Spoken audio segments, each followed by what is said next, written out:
So Dan, here's the thing. You are the watermelon expert, and there's no one that's better. You are probably one of the most innovative farmers I know.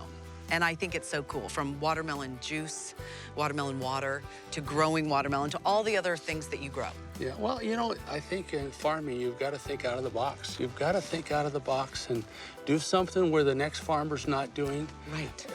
To stay competitive, right? Innovative. Got to be innovative on this stuff here. How hard is it? I mean, your dad and your grandfather, right, started. Yeah. How have things changed? And do you find it a challenge being a farmer?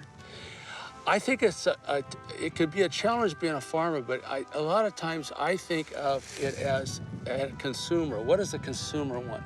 Very few farmers are offering what we do. One-stop shopping. Right. When they come for all of our stuff, it's one-stop shopping, and that's so important, One of the things that I want to share with folks today, too, is the fact that you use every part of your watermelon. Yeah. Watermelon juice. Yeah.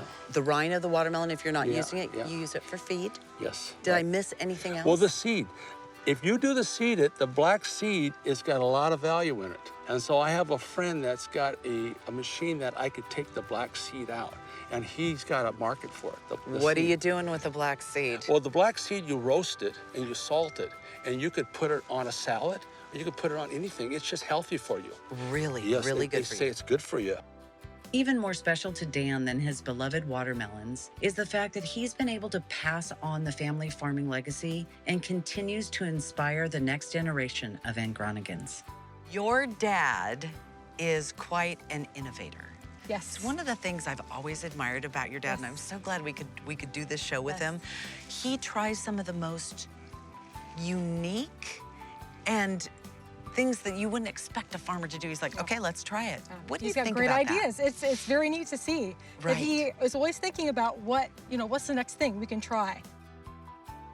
Okay, why watermelon? That's the obvious question. I think in this area we have a very unique area because we have warm days and cool nights. So with that causes the vine really can rejuvenate overnight, whereas in a lot of other watermelons are grown in a place where it's hot and then just slightly less hot at night. So it doesn't have that time to rejuvenate, produce that sugar. So this area is really one of the best areas throughout the season that you can get a watermelon that has the best taste, flavor. Oh, and you know what? There's nothing better than getting a great watermelon. Exactly. I mean, it's fantastic. Exactly. Everything's on the line here, right? Yeah, I mean, this is it. This is it, right?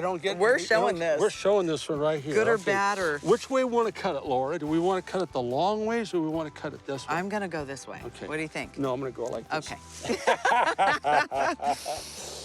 What do you think? Oh, I'm so excited. Oh, when you hear that crack when you open it, oh my God, it's perfect. You see, this is nice because there's no cavity. See, there's no black seed because it's a seed. It's just a few white seeds in there. Oh, Dan, that's beautiful. See, that's a nice. What do you melon. feel like when you see that, when you open it up and you know it's perfect? Well, this is just, you can't ask for a better watermelon. See, when I look at with a watermelon, of course I want the red, but I also want to have at least 3/4 of an inch rind. I don't want to have the rind 1/4 of an inch because in the heat, that thing will get spongy. I didn't know that. You got to have enough rind to protect that watermelon. Okay. See, that watermelon, that's just the right amount of rind for a watermelon. I'm going to say that's 3/4 of an inch. Okay. Or something like that. And Now, that's exactly what you want. yes, we want. You can cut it anyway, but I've just been doing this way for years, so I don't know any other way of doing it. You know exactly how to do it. I can't wait to taste this. Oh my God. Is that good? It's the best watermelon I've had all year. Spending time with Dan and his family was such a delight, and knowing the story behind the watermelons in Carthay Circle's carpaccio salad made it that much richer of a treat. But Alex wasn't done yet.